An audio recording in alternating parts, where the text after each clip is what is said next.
କବି ସୂର୍ଯ୍ୟ ବଳଦେବ ରଥ ଜଗନ୍ନାଥଙ୍କ ଠାରେ ସର୍ପୋତ୍ତର ଆରୋପଣ କରି ମହାପ୍ରଭୁଙ୍କୁ ଏକ କାଳ ସର୍ପ ରୂପରେ ପରିକଳ୍ପନା କରି ଗୋଟେ ଜଣାଣ ରଚନା କରିଛନ୍ତି, ଯାହାର ନାମ ହେଉଛି ସର୍ପ ଜଣାଣ ବା ବ୍ୟାଜସ୍ତୁତି ନାମରେ ଏହା ମଧ୍ୟ ପ୍ରଚଳିତ ବା ପରିଚିତ। ସେ ପ୍ରଥମ ପଦରେ ଲେଖୁଛନ୍ତି, ବାଧିଲା ଜାଣି କ୍ଷମା କର ନୋହିଲେ ରମା ରମଣ ଦଣ୍ଡେ ଦିଅ ଟାଳି। ହେ ରମା ରମଣ ଜଗନ୍ନାଥ, ମୁଁ ଆପଣଙ୍କୁ ସର୍ପ ବୋଲି କହିବାରୁ ଯଦି ଆପଣଙ୍କୁ ବାଧିଲା ତେବେ ଆପଣ ମୋତେ କ୍ଷମା କରନ୍ତୁ।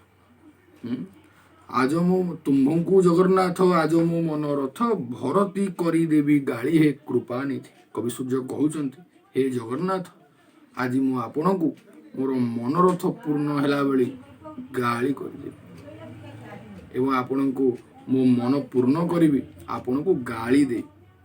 ହେ କୃପାନିଧି, କରୁଣା ସିନ୍ଧୁ ବୋଲି କରି କୁହନ୍ତି ବୁଦ୍ଧେ ଡରି ମରି।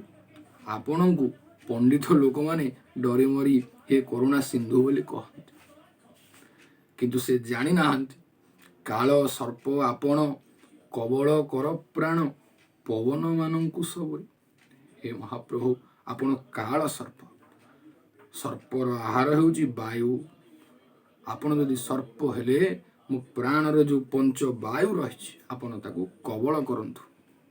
ଏହିଭଳି ଭାବରେ କବି ସୂର୍ଯ୍ୟ ବଳଦେବ ରଥ ସର୍ପ ଜଣାଣରେ ଜଗନ୍ନାଥଙ୍କୁ ଗୋଟେ ସର୍ପ ଭାବରେ ଗୃହୀତ କରିବାକୁ ଯେଉଁ ପ୍ରମାଣମାନ ବଳିଷ୍ଠ ପ୍ରମାଣମାନ ଉପସ୍ଥାପନ କରିଛନ୍ତି, ତାକୁ ପଢ଼ିଲା ପରେ ଆପଣମାନଙ୍କୁ ଲାଗିବ ଯେ ମହାପ୍ରଭୁ ସତରେ ଗୋଟେ ସର୍ପ।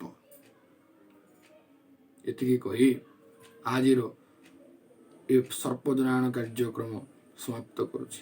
ଜୟ ଜଗନ୍ନାଥ।